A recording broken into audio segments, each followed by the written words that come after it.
जय जगन्नाथ दर्शक आपण समस्त आसी जाइए बहुत बड़ अपडेट सुभद्रा योजना नहीं आसी जाइए बहुत बड़ अपडेट। तो दर्शक बंधु जो मैंने जो हिताधिकारी मैंने एपर्यंत सुभद्रा टंका पाइबा इच्छुक अच्छा जो मानकर बयस 21 वर्ष हो बहुत बड़ खुशी खबर आसी जाइए। तो वीडियो को पूरा शेष पर्यटन देखो संपूर्ण तथ्य मुझे भिडियो जनईदेवी। चैनल निर्वाचन चैनल को सब्सक्राइब कर जहाँफल जहाँ भी लेटेस्ट इनफॉरमेशन आस सर्वप्रथम आपण पाइपर। तो दर्शक बंधु मार्च 8 रे सुभद्रा नुआ हिताधिकारी को मिल टंका। तो नुआ हिताधिकारी को मिल टंका दुईटी किस्तिर टंका जोड़ा पूर्वर पेंडिंग थिला जो माने सेमानकु एपर्यंत मिली नथिला कारण सेमानकर बयस हेई नथिला। मार्च 8 तारिख रे सेमानकु मिलिबो आ थरकरे मध्ये से दुईटी किस्ती मिल जिवो सेमानकु जोटा कि उपमुख्यमंत्री प्रभाती परिडा सूचना दैछंती।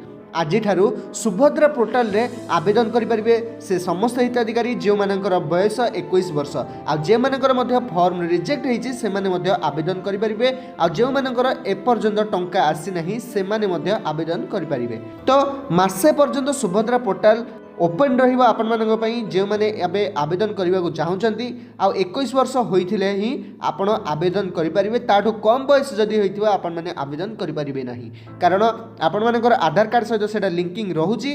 तो आपणकर बयस सेठू ही से जानि देबे। जदी आहुरी किछि इन्फॉर्मेशन दरकार तो मते कमेंट माध्यम रे आपण जणाई परिबे आपण मानकर प्रॉब्लम कोन अछि आ आपण माने टंका जो माने हिताधिकारी से माने पाइचंती कि नै पर्यंत मते कमेंट रे निश्चित भाव रे जणाइबे।